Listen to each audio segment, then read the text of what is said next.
ఓం గం గణపతే నమః శ్రీమాత్రే నమః శ్రీ వారాహిదేవియే నమో నమః. Welcome to our YouTube channel Chagantipati talks. కోరిన కోరికలు తీర్చే సుందరాకాండ 44వ రోజు పారాయణము. మధువనం. మహేంద్రగిరి శిఖరం నుండి గగన వీధికి ఎగిరారు. మత్తబాల వలె మహాగిరుల వలె ఆకాశమంతా కమ్ముతూ సాగి నందనవనంలో ఉండే మధువనంలో ప్రవేశించారు. వివిధ తరులత శోభలతో సుగ్రీవ రక్షితమై సర్వ మనోహరంగా ఉన్న వనంలో ఎవరూ అడుగుపెట్టడానికి వీల్లేదు.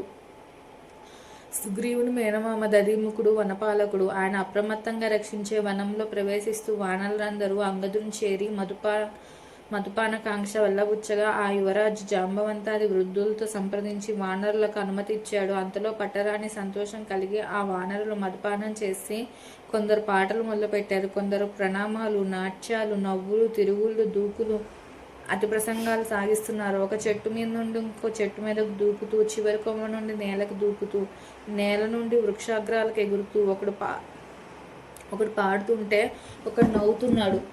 నవ్వేవాడిని చూసి ఏడ్చేవాడు ఒకడు, అక్కడ చేరి అరిచేవాడొకడు, వాడికి ప్రోత్సాహం ఒకడు. మధుపాన మత్తులై వారు మతులు పోయి కొమ్మలు విచ్చారు, చెట్లు ధ్వంసం చేస్తున్నారు. చూశాడు దధిముఖుడు.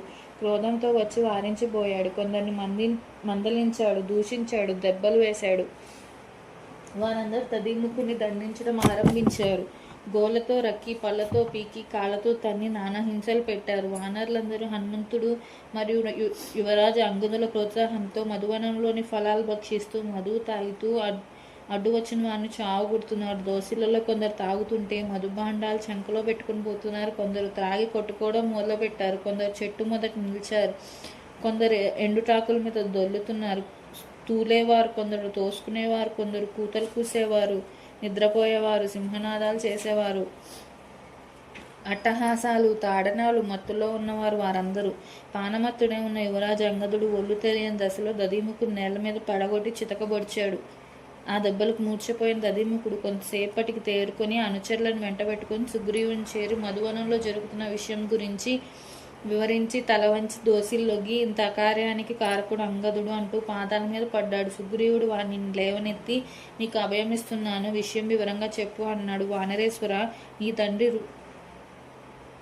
ఋషరజసుడు గాని మీ అన్న వాలి గాని మధువనంలో అడుగుపెట్టలేదు. నువ్వు కూడా ఆ వనంలో దిగలేదు. అటువంటి వనాన్ని ధ్వంసం చేసి మధువంతా పానం చేశారు అంగదాదులు. నివారించబోగా మాకు పాదతాడనాలు లభించాయి. చక్రవర్తి నువ్వు ఉండగా వారే మాకు శిక్ష వేశారు అని దుఃఖిస్తుంటే చూసి లక్ష్మణ స్వామి, వానరేశ్వర ఎందుకైనా దుఃఖిస్తున్నాడని ప్రశ్నించాడు. లక్ష్మణ, అంగదాదులు మధువనంలో ప్రవేశించి యథేచ్ఛగా తాగుతూ తిరుగుతున్నారని చెప్తున్నారు. వారందరూ దక్షిణ దిశకు అన్వేషణగా వెళ్ళిన వారు.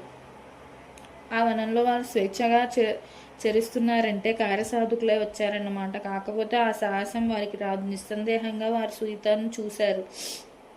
హనుమంతుడే సాధించి ఉంటాడు. కార్యసాధన యోగ్యమైన ఆలోచన శక్తి అతనికే ఉంది. వివేకవంతుడే, పరాక్రమ సంపన్నుడు మా హనుమ. అదిగాక వీరందరూ మధుపానానికి ఉపక్రమించారంటే సీతాదేవిని చూసి వచ్చారన్నమాటే.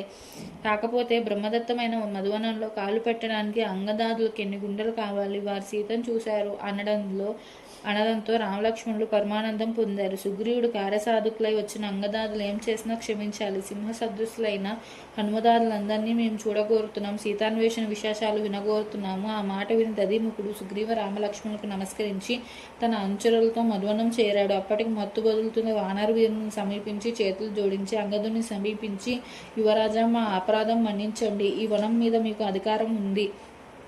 ఒకనాడు వానరేశ్వరుడు, అదే రీతిగా సుగ్రీవుడు, ఆ తర్వాయి నువ్వు. అందువల్ల క్షమాభిక్ష కోరుతున్నాను. ఇప్పుడు మేము సుగ్రీవుని ఈ వార్త నివేదించగా ఆయన సంతోషంతో అందరినీ రమ్మన్నాడు, మిమ్మల్ని చూడగోరుతున్నాడు అనగా అంగదుడు, వానర వీరులారా, రామచంద్రునికి విషయం తెలిసి ఉంటుంది. మధుపాన మత్తులై నిద్రించే వానర వీరులను తీసుకుని సుగ్రీవ సన్నిధానానికి వెళ్ళాలి. పెద్దలు అలా చెప్తే అలా నడుచుకునే నేను యువరాజునే కార్యసాధకులను ఆజ్ఞాపించడం ఉచితం కాదు అన్నాడు. ప్రభువైన వాడు ఇంత వినయంగా మాట్లాడడం మేము ఎరుగం. ప్రభుత్వ మతం వినయాన్ని దరిచేరనివ్వదు. అహంకారం దాని లక్షణం.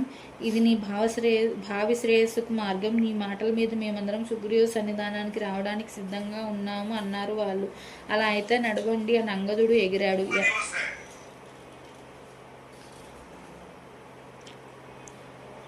యంత్ర నిక్షిప్తమైన పర్వతాల వలె వానర యూదులు ఎగిరారు. వాయు విచలితమైన మేఘ సముదాయంలో గర్జిస్తూ వస్తుంటే సుగ్రీవుడు, రామభద్ర నువ్వు నిశ్చితంగా ఉండు, మన వారు సీతను చూసి వస్తున్నారు. నేను పెట్టిన గడువు దాటిన తర్వాత నా ఎదుట పడగల వానరుడు లేడు. గడువు దాటి వస్తున్నారంటే పని చేసుకుని వచ్చారన్నమాట. అలా కాకపోతే మా అంగదుడు నా ముందుకు రాడు. పైగా వారు మహోత్సాహంలో ఉన్నారని విన్నాం కదా, దాని అర్థం కార్యం సాధించారని. మా తాత తండ్రులు ప్రాణప్రదంగా రక్షించే మధువనం ధ్వంసం చేశారంటే ఎంతో ఉత్సాహంతో ఉన్నారు. యోచించు. నిస్సందేహంగా సీత కనిపించి ఉంటుంది. హనుమంతుడే చూసి ఉంటాడు. మా హనుమద్ ఈసారి కార్యసాధకుడు, జాంబవంతుడు నాయకుడు, అంగదుడు బలేశ్వరుడు, హనుమంతుడు సాధకుడు. అటువంటప్పుడు మరోలా జరగటానికి వీలు లేదు. నువ్వు నిశ్చింతగా ఉండు అంటుండగా కిలకల ధ్వనం చేరింది. ఆ ఉత్సాహం ధ్వనం వినే సుగ్రీవుని బాలం పెరిగింది, మనసు పొంగింది. వానరులందరూ రామదర్శన లాలసులై అంగదుని హనుమంతుని ముందుంచుకొని దిగారు. హనుమంతుడు చేతులు జోడించి రాముని ముందు నిలిచి, స్వామి, సీతాదేవి క్షేమంగా ఉంది అన్నాడు. సుగ్రీవునికి తన ఊహ నిజమైనందుకు ఆనందం కలిగింది. లక్ష్మణుడు ఆదరణయనాలతో హనుమంతుని చూశాడు. రామభద్రుడు సంతోషం వదనంతో చూశాడు. 44వ రోజు పారాయణం సంపూర్ణం. నా వీడియో మీకు నచ్చినట్టయితే లైక్ చేయండి. అలానే మీ శ్రేయోభిలాషులందరికీ షేర్ చేయండి. మా ఛానల్ని సబ్స్క్రైబ్ చేసుకోండి. Please subscribe our channel. జై శ్రీరామ్. Thank you.